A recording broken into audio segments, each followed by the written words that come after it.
Meus amigos do YouTube, faremos juntos o nosso pós-planejamento dessa quinta-feira de campeonato argentino, bem decepcionante, 2 jogos 0-0, com algumas oportunidades de trabalho no trading, porém, em relação a punting, quem se arriscou em vitória ou gols não teve um caminho muito fácil, tá?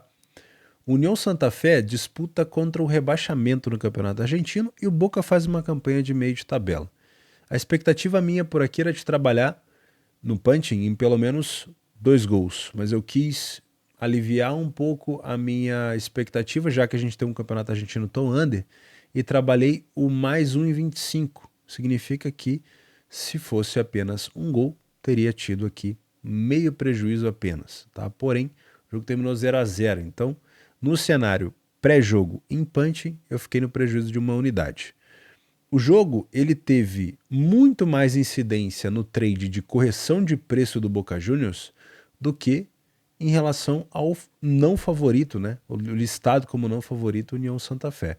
No segundo tempo, tivemos boas oportunidades de trabalhar contra a equipe do Boca sem sofrer praticamente nenhum risco, principalmente depois da expulsão do Esteban Rolón aqui aos 74 minutos, onde só deu União Santa Fé. O Boca não passou nem da intermediária, então foi um jogo onde quem se arriscou trabalhando... Aliás, eu não vou nem chamar de risco. Quem trabalhou um lei Boca no segundo tempo, trabalhou tranquilo, porque era uma odd, obviamente, um pouquinho mais esmagada por ser uma equipe de camisa, que teve que corrigir pelo fator tempo e pelo fator completamente ineficiência, né, do Boca Juniors. Para piorar, isso aqui me deixou com um pé atrás muito grande. Eu não reclamo de arbitragem, para mim prejuízo é prejuízo, mas para os próximos jogos, isso aqui me deixou com uma pulguíssima atrás da orelha. Esse foi o gol anulado do Santa Fé, aos 50 minutos. Perceba o toque na bola do jogador do Santa Fé e aonde que está o jogador que marcou o gol, esse cara aqui, ó. O que aconteceu foi que eu assisti o jogo, os narradores davam certeza de que esse gol seria validado, e quando saiu a linha de marcação de impedimento, todos os narradores ficaram chocados, porque a linha de impedimento ela não foi traçada de maneira reta, ela foi traçada mais ou menos assim, ó, meio deitado. Então eles pegaram como se fosse aqui no bandeira, onde está o bandeirinha, e trouxeram mais ou menos até aqui assim, ó. E isso, obviamente, deu a entender de que este jogador aqui estava na frente desse. Mas pela sombra, você consegue perceber que esse jogador ele está habilitado para jogar, né? E esse foi um gol anulado. E gerou uma discussão absurda. Eu fui pesquisar depois. Tem um monte de youtubers do Boca Juniors gravando, dizendo que é uma vergonha, mesmo sendo contra o Boca. Saiu no Diário Olé, saiu... Enfim, estão criticando muito o VAR na Argentina. E isso me deixou com o pé atrás para trabalhar a favor de gols no campeonato argentino. Já é complexo, porque a tendência é serem jogos mais truncados. E você ter um VAR na verdade aqui não é problema de roubo, acho que aqui é descalibragem. Você tinha uma linha não reta, né? Eu vou até pegar aqui uma imagem que traça a linha. Eu acho que eu tenho aqui, ó. Não sei se dá para perceber. Você pega a distância da grande área do lado de cá, ela é menor aqui do que aqui. Então o que a gente tinha aqui era uma descalibragem do campo. Então ficou parecendo que esse jogador ele estava na frente. E aqui eles pegam até um toque que já aconteceu, né? A bola já está até um pouco no alto. E aí, lógico, não dá para resumir o campeonato argentino a isso, mas me causou uma sensação estranha e eu fiz umas anotações aqui já para não buscar tanto gol em relação ao campeonato argentino, tá? Talvez me focar mais no under goal se for trabalhar, mas tomar bastante cuidado. Isso, obviamente, vale para vocês também, tá? Eu não sou um especialista em campeonato argentino, mas esse tipo de descalibragem, eu não sei se só está acontecendo no campo do União, se pode ser uma descalibragem que vai, por exemplo, ser resolvida agora depois desse problema. O que acontece é que o Boca saiu com um ponto desse jogo, né? Para nós não faria diferença se esse gol tivesse acontecido. O Boca ainda estava com 11 contra 11, né? O Boca depois teve um jogador expulso. Ficaria ali, daria meio prejuízo só, ao invés de um prejuízo inteiro. Então, sinceramente, aqui eu só estou comentando como uma possibilidade futura de tomar cuidado, tá bom? Me pareceu, assim, o tom de voz dos narradores argentinos de susto, me pareceu uma coisa realmente curiosa, tá? Então eu tomaria um pouco de cuidado, mas fica aqui a anotação, muito cuidado, e eu não caí nessa pegadinha, mas muito cuidado com camisa. O Boca não tá jogando nada, os torcedores estão criticando muito a equipe, e a campanha do Boca Juniors no Campeonato Argentino, a gente consegue ver aqui que é o 11º, e como visitante o Boca tem apenas 3 vitórias. Então, próximos jogos do Boca fora, obviamente, muito cuidado na hora de criar viés. O meu intuito aqui era tentar buscar 2 gols. A gente tinha uma aposta no over 1,25, ficou 0-0, então eu tive o prejuízo inteiro. O máximo que faria a diferença aqui se tivesse validado esse gol seria o meu prejuízo, então eu estou tentando afirmar para vocês que a minha ideia aqui é mais tomar cuidado do que reclamar de arbitragem, até porque o árbitro, o VAR quando erra, ou o árbitro quando erra, ele erra aqui e acerta ali, e erra lá e acerta aqui, então é aquele dá e toma, né? Então, sinceramente, é só para tomar cuidado mesmo. O que tem me passado a impressão é de que é um campeonato argentino mais under do que o que a gente está acostumado a ver. No Argentino Júnior com o Instituto, aqui dá a impressão de que o Argentino Júnior dominou completamente o jogo e que massacrou a equipe do Instituto, o que não foi verdade. O Argentino Júnior não criou nenhuma grandíssima chance de gol, grandes chances foram 0. Eu assisti todo o segundo tempo, muito cruzamento para a área. O goleiro do Instituto, que é o senhor Alexis Martins Arias, ele foi ele?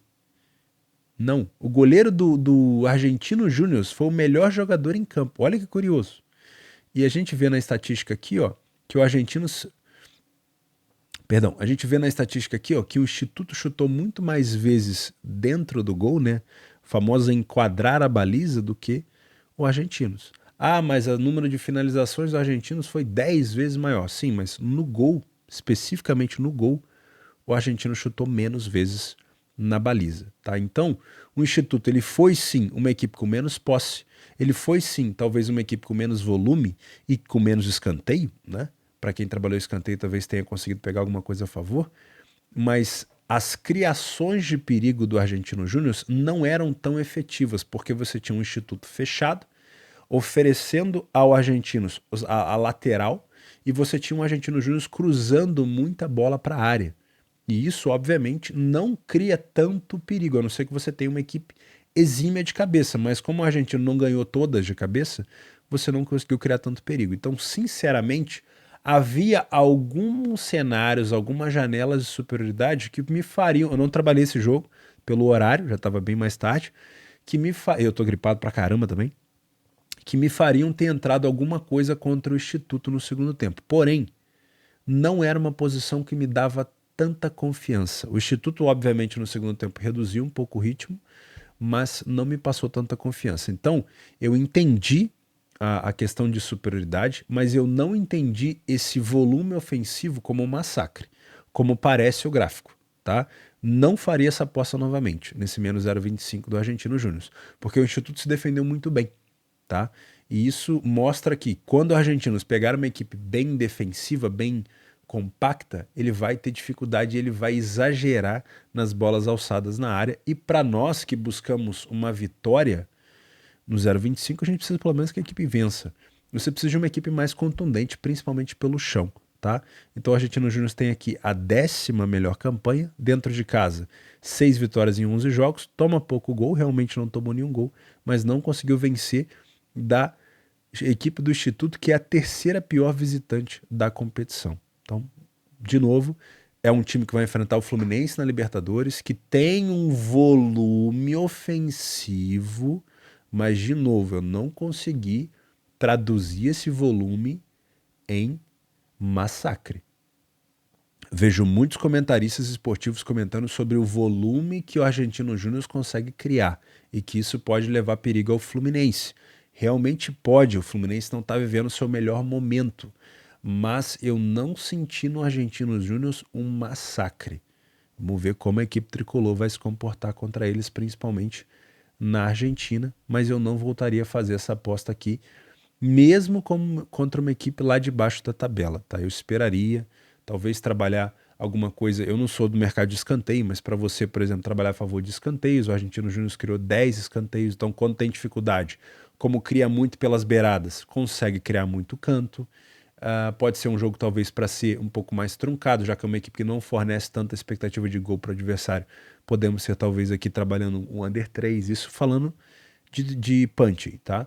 Agora, de trading, se eu tenho o adversário sempre compactado, eu até posso explorar um layer pior equipe em campo no adversário. Porém, o mercado ele já vai esperar nos próximos jogos uma odd mais alta do adversário e se houver de fato uma equipe compactada e recuada, a cotação que já é alta, ela sobe como? Ela sobe em conta-gota. E aí você tem um risco mais elevado, tá bom? Principalmente porque o melhor jogador da partida foi o goleiro da equipe do Argentino Júnior. Então, muito cuidado por aqui, tá? Eu não voltaria a fazer o 0,25, que deu meio prejuízo, então no dia de ontem, menos uma stake e meia no que eu tinha contabilizado aqui de anotações punching, 9,32 de unidades. Temos ainda hoje, no dia 7, o campeonato irlandês, o campeonato peruano e também o campeonato argentino. Mais um campeonato, mais um jogo do argentino que eu me atrevi no over 1,5. Vamos ver se aqui vai dar algum tipo de resultado. Eu já gravei o Bom Dia Mercado do sábado, vou anotar aqui o que eu planejei de cenários no Punching também nessa planilha. Tem algumas pessoas me perguntando como você tem acesso a essa planilha. Cara, isso aqui fica dentro do meu PDF de apoio, onde eu crio aqui as estatísticas, tá? Mas futuramente, se vocês quiserem, eu disponibilizo para vocês. É só uma anotação do que eu falo lá no BDM. O que eu falei no BDM, que provavelmente será o cenário que eu vou trabalhar no Punching, é o que eu anoto aqui, mas lembrando, não são dicas. Eu não sou tipster, eu não sei se eu teria esse fundamento para fazer isso por vocês, mas eu preciso ser, eu gosto de chamar de talvez, não sei se é o termo específico, mas eu acho que é uma honestidade anotar o que eu tô criando de cenário para não ser desonesto intelectualmente, tá bom? Porque, por exemplo, eu posso falar para vocês assim, um bom cenário punching aqui é talvez o handicap asiático menos 0,25 do Argentino Júnior. Só que se eu ignorar o que eu falei e depois puxar e ver que eu tô falando um monte de asneira, eu vou estar sendo um desonesto intelectual, tá? Então eu prefiro anotar e mesmo que dê prejuízo, pensar futuramente, falar, não vou indicar a cotação de tal odd, porque isso aqui não vai ter valor, né? Então o que eu estou fazendo estou criando um cenário, olhando para a cotação e falando, pô, acho que rola, deixa eu anotar. Não estou fazendo entrada, tá? Isso aqui não são entradas minhas. Raras são as entradas que eu faço aqui, porque eu não sou punter, eu trabalho ao vivo na Betfair. Mas eu quero anotar, porque se eu falei, eu tenho certeza que alguém que me escutou levou como ferro e fogo. Então eu tenho que ver se tem algum tipo de fundamento, né? Vamos ver. A hora que fechar os 14, os 30 dias, né? Que vai ser o dia 14, vamos ver se vai ficar para cima, para baixo, se a gente consegue manter isso daqui. E óbvio, eu tô sempre aprendendo com vocês nos comentários. Vocês estão sempre me passando um monte de dicas aqui embaixo para eu melhorar essa questão. E não é uma coisa que eu quero seguir como tipster, eu não sou. Mas toda vez que no Bom Dia Mercado eu falar, se você é punter, talvez esse cenário seja legal, eu vou anotar aqui, para ver se realmente foi legal, tá bom? Não é para ficar me vangloriando de lucro ou ficar me desculpando de perda, mas é para ter noção do que eu tô falando. Eu sei que tem muita gente que me acompanha que não é trader, então a gente vai discutindo juntos, beleza? Ó, deixa eu avisar para vocês, antes que vocês se assustem, eu fiz um transplante capilar. Vocês estão vendo aqui, ó. Tá vendo? Eu não vou tirar essa boina aqui porque dá um trabalho danado. Então é muito provável que nos próximos dias vocês me vejam com isso daqui, ó, assim, ó, meio inchado. Vai parecer que eu comi um melão. Não que eu não esteja obeso, tá? Talvez eu esteja um pouquinho acima do peso, mas já emagreci bastante. Mas é porque eu fiz essa tapagem de entradas aqui, ó. Meu pai é totalmente careca, então eu tenho essas entradinhas aqui. E eu falei, vou fazer de uma vez. E vocês vão me ver um pouquinho deformado. É por isso, tá? Dá pra ver aqui já, ó. Eu tô com... Parece alergia, mas são fios de cabelo que foram tirados daqui e colocados aqui, tá bom? Além de uma gripe do caramba que eu tô, então vamos juntos. Um grande abraço. Se eu ficar muito, muito deformado, igual um Frankenstein, eu tiro a imagem aqui e aí vocês escutam somente a minha voz, assim, ó. Tá bom? Não fiquem assustados. Quer dizer, não dá pra pedir isso, né? Que vocês vão se assustar. Mas não fiquem preocupados, vai dar tudo certo. Fiquem com Deus, um grande abraço. O pessoal me deu dica para colocar no título do vídeo o dia que a gente está fazendo, tá? Então eu vou tentar colocar isso. Vou colocar ali o pós-planejamento, o 8, e vou colocar sobre quinta-feira, tá? Ou sobre quinta-feira, dia 6, para facilitar um pouco para quem está acompanhando aqui. Se você tem mais alguma dica do Campeonato Argentino para deixar aqui, tanto para mim quanto para quem acompanha, por favor, coloque aqui embaixo, porque me parece um campeonato complexo, tá bom? Um abraço.